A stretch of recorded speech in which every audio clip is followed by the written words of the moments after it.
Today on the Ask BP podcast, I'm answering the question, what's a good return on investment to look for when investing in rental properties?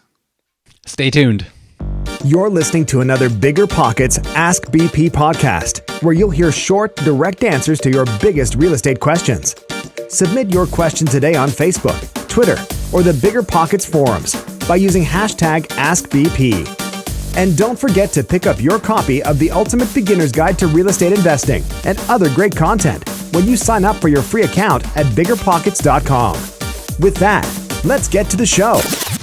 Hey, what's going on, everyone? My name is Brandon here with the BiggerPockets Ask BP podcast, and we're talking about the question who comes from Shane from Grays Harbor County, Washington. And Shane asks, what is a good return on investment to look for when buying rental properties? Now, Shane, who was gracious enough to actually record that intro with me, is my father-in-law, actually. So I thought it would be kind of fun to have him record that. He actually stopped by here at my house to drop something off right when I was recording that. So I was like, come in here and record this. And he did. So anyway, so let me talk about what kind of return should you get? This is an important question, obviously, because, a lot of people starting out in real estate, they don't know what they should look for. I mean, how do you compare real estate to something else like stocks?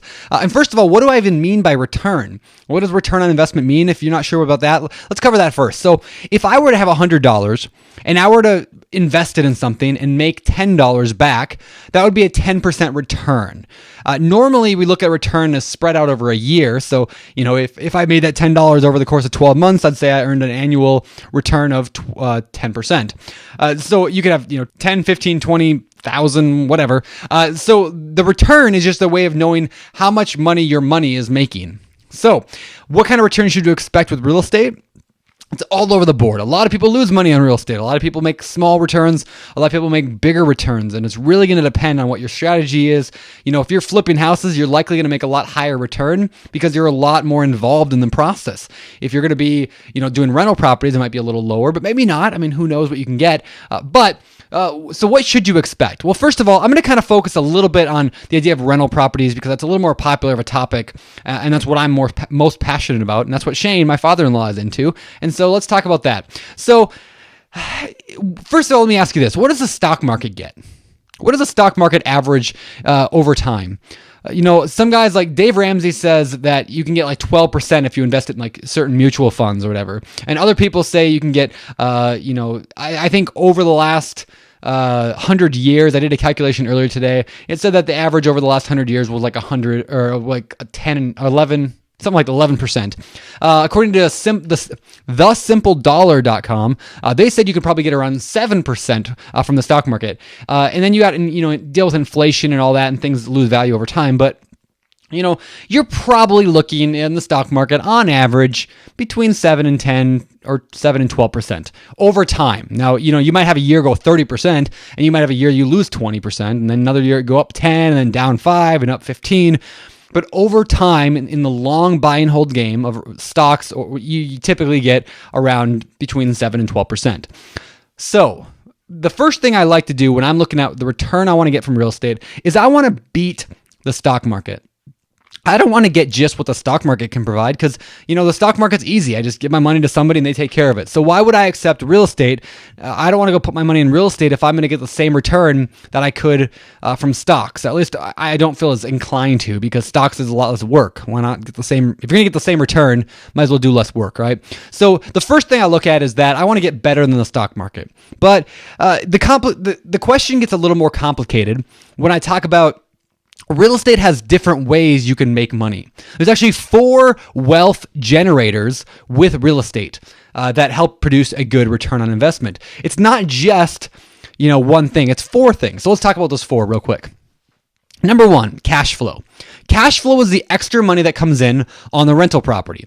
So if you all your bills come to $1,000 a month, all of your bills, vacancy, maintenance, expenses, everything, utilities, CapEx, whatever, come to $1,000, and then your rent that you rent the property out for is $1,200. You made $200 a month or $2,400 a year. That is cash flow. It's extra money in your bank account at the end of the year, end of the month, end of the period, whatever, that you have extra. Now, a lot of people calculate their return using that number. They say, well, if I made $2,000 this year and I had invested $10,000, I made a 20% return on my cash, also known as your cash on cash return on investment. It's the return on just the cash flow. There's other ways you make money in real estate as well. So cash flow is the first one. Appreciation is the second one. You make money in real estate when prices go up over time.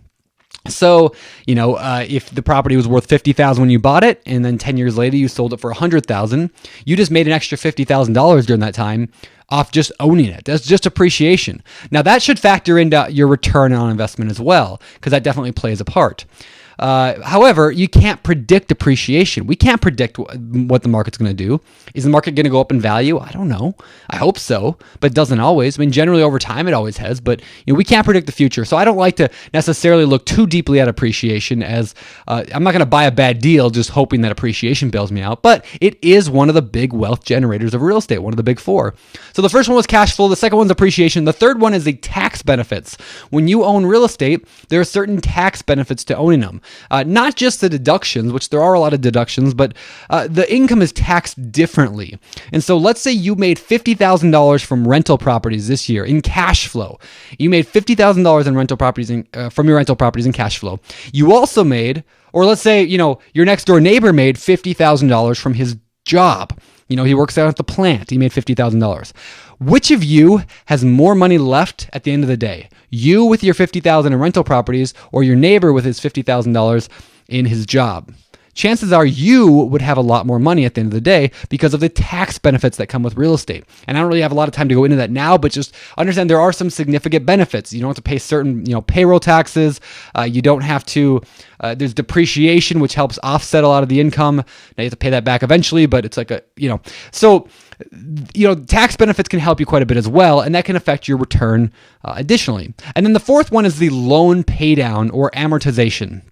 It means if you had a loan for a property and the loan was for $50,000 and over the next 30 years you paid that off a little bit every month, that money is adding to your return because your tenant is paying the loan down every single month. And so not only are you getting the cash flow above, all the payments, you're also every month you owe a little less.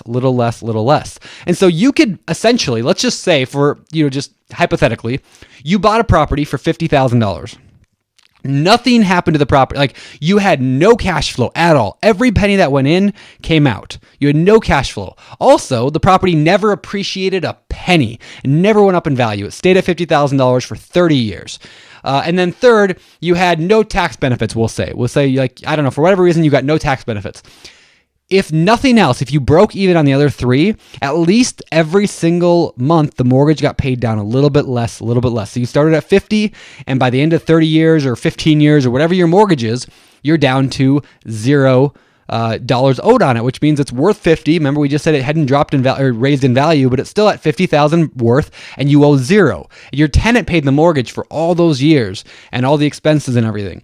So you built $50,000 in profit at the end of 30 years off of just owning it. So you see that loan pay down, also known as amortization, people call it either one, amortization or loan pay down, are that's a cool benefit as well. So again, to recap, the four benefits are the four wealth generators: cash flow, appreciation, tax benefits, and loan pay down.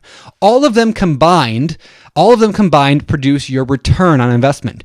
Now, it's kind of hard to estimate your total return based on those four things because it's hard to plug in exactly what kind of tax benefits are you going to get. I mean, if you talk to a CPA, you can kind of drill it down and say, okay, this is what I expect, but that's quite a bit of work, and you're probably not going to go get a CPA every time you analyze a property. Additionally, we don't know what appreciation is going to do. Is appreciation going to go up or down? We don't know. And so it's hard to add that into the value as well.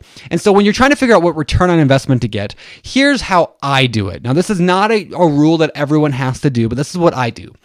I look at my cash on cash return on investment, and I want my cash on cash return on investment to be at least higher than the stock market. So if we want to use that value of 7% of the stock market, I want my cash on cash to be significantly higher than that.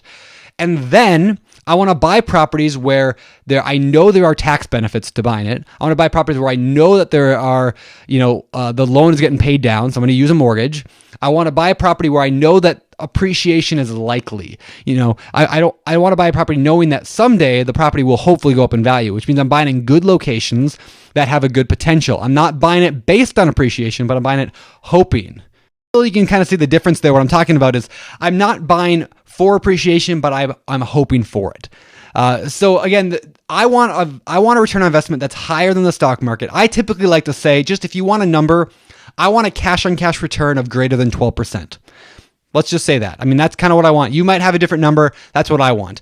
And then I want to buy with the other 3 wealth generators combined. Now, if I wanted to do some more in-depth work on figuring out my total return, I could plug in, at least the appreciation, a guess on it, and the loan pay down into like an investment calculator, like the BiggerPockets rental property calculator. I could plug those numbers in and I could try to determine what total return I would have. There's other numbers like you might want to use, if you use like Excel, you could figure out your internal rate of return, your IRR, but that's getting a little more complicated. But the idea of you can look at the time value of money and what does that mean? And over time, what's your money worth? And it plugs in a few more of those guesses. Now, none of these things are perfect. They're all just assumptions, and there's a lot of assumptions involved, and you know what happens when you make a lot of assumptions, right? But the idea is at least you can estimate your total return. So again, for me, I like to look at my cash on cash. I want it to be better than the stock market by a margin, and I want to have the ability for the other 3 wealth generators to make me money as well. So what should you do for a return on investment? I don't know, but that's what I do. Hopefully that helps you guys out a lot. Today, let's move on and close with today's success quote of the day from Jonathan Winters, who said, "If your ship doesn't come in, swim out and meet it." I think that's kind of cool. So for the Ask BP podcast, my name is Brandon, signing off. You've just heard another episode of the BiggerPockets Ask BP podcast. Submit your question today on Facebook, Twitter, or the BiggerPockets forum by using hashtag AskBP. And for more incredible real estate investing tools and education, including a free download of our book, The Ultimate Beginner's Guide to Real Estate Investing, head over to BiggerPockets.com and sign up for your free account today. We'll see you on the next show.